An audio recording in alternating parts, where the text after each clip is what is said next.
Deep watering plants sounds like more work. Here is the question.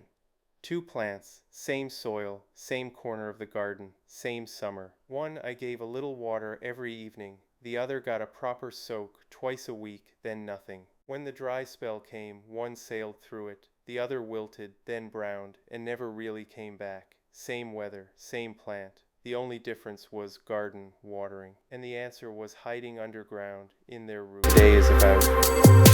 I should say who I am. I am Michal. I drive buses in Belfast, and I grow veg on an allotment around my shifts. I am not a trained horticulturist. I am someone who got tired of killing plants and started reading why, and here is one of the first things that turned my head around. There are two completely opposite ways to water, and most people are quietly doing the wrong one. The first is little and often, a small drink most days, usually splashed over the top of the soil. It feels caring, it feels attentive. The second is deep and rare, a proper soak, less often, then you leave the plant alone until it needs it again. That one feels almost neglectful. Here is the twist. For most established plants in the ground, the caring habit is slowly raising a weak plant, and the neglectful one is raising a tough plant. Same amount of water over a week, perhaps.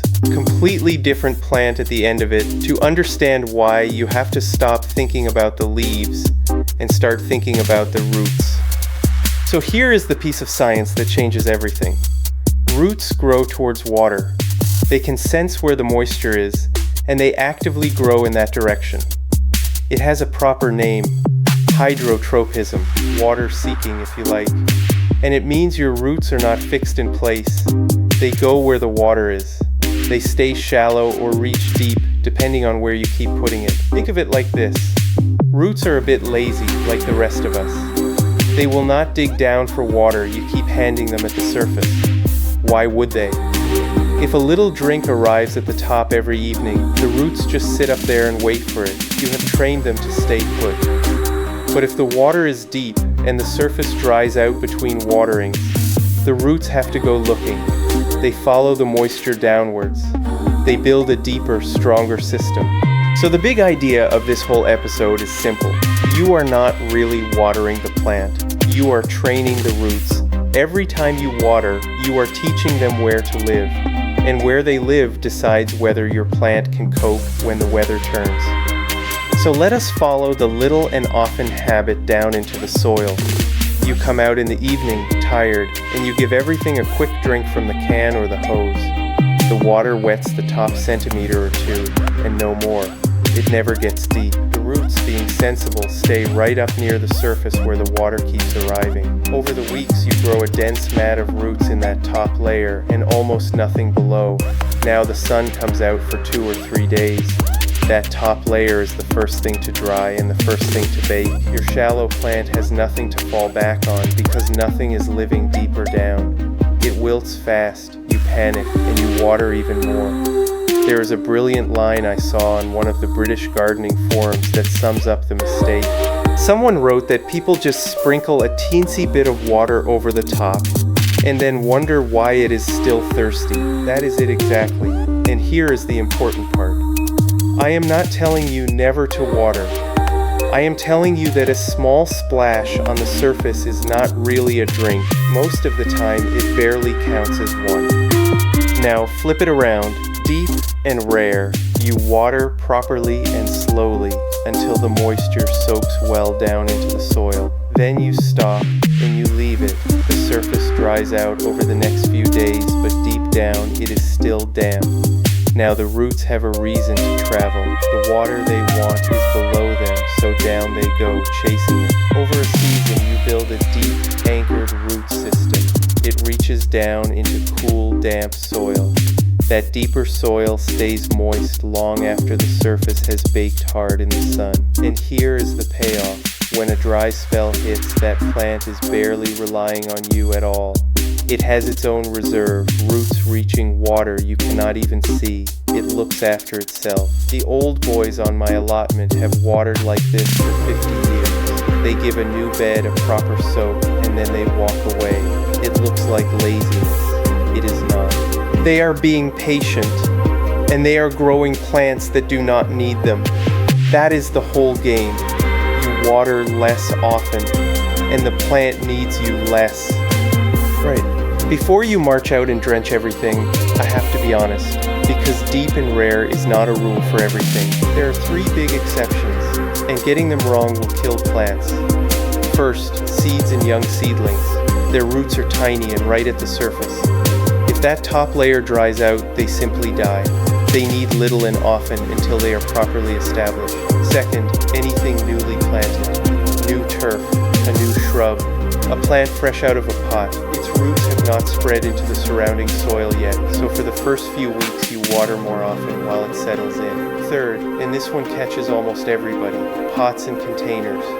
A pot is a closed box. The roots cannot go looking for water because there is nowhere to go. They have hit the plastic. So all that talk of training roots downwards does not apply.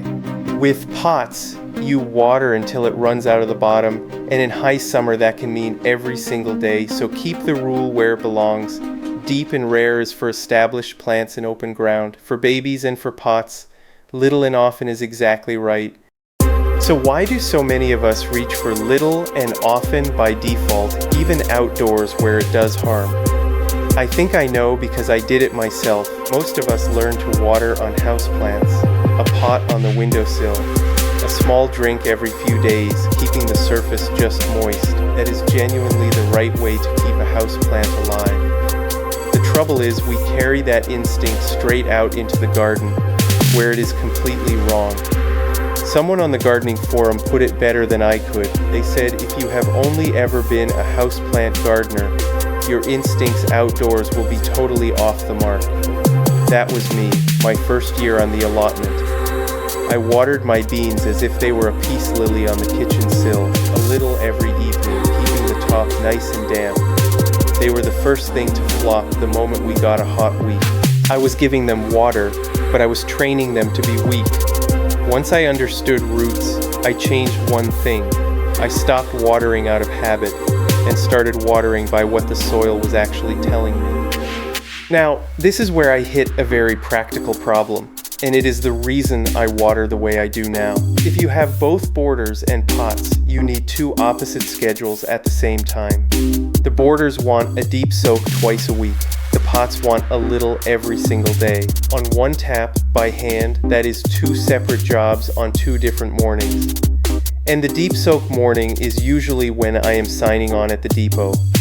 So this is the kit I run on my own tap, the Johgee 4-zone timer. A hub sits indoors by the router and talks by radio through my brick wall to the tap outside. I set the borders to a deep soak twice a week and the pots to a short run each morning from the one tap.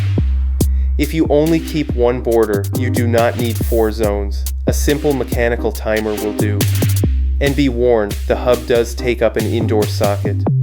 So how do you actually train roots downwards? It is simpler than it sounds, and it costs nothing. First, when you water, water slowly and deeply. Give the ground time to drink it in, so the moisture reaches well down, not just the top. Aim to wet at least the top 10 to 15 centimeters of soil, or more for bigger plants. Second, check your work. Push a finger or a thin cane into the soil afterwards, and see how deep the wet actually goes. We covered that finger test properly last episode, so I will not repeat it here, but it is the only honest way to know you are soaking deep. Third, do not water by the calendar. Wait until the top of the soil has genuinely dried out before you water again. That dry gap is not neglect. It is the very thing that sends the roots down. And fourth, mulch. A few centimeters of compost or bark over the soil keeps that deep moisture in far longer, so your soak lasts and the roots stay happy between waterings. So what does all this mean for your garden? Every time you water, you are teaching your roots where to live. Little dribbles on the surface grow a shallow, needy plant. Deep, patient soaks grow a plant with roots that reach down and look after themselves. Just remember the exceptions. Seeds, new plantings, and pots still want little and often. Everything established in the open ground wants deep and rare. Next time, we take on one of the oldest myths in the garden, that watering in the middle of the day scorches the leaves like tiny magnifying glasses. Is it actually true, or is it costing you water for no reason at all? That episode is called The Midday Watering Myth. If a bus driver explaining routes is your sort of thing, you know what to do. Subscribe. Right. That is the route for today. See you on the next one.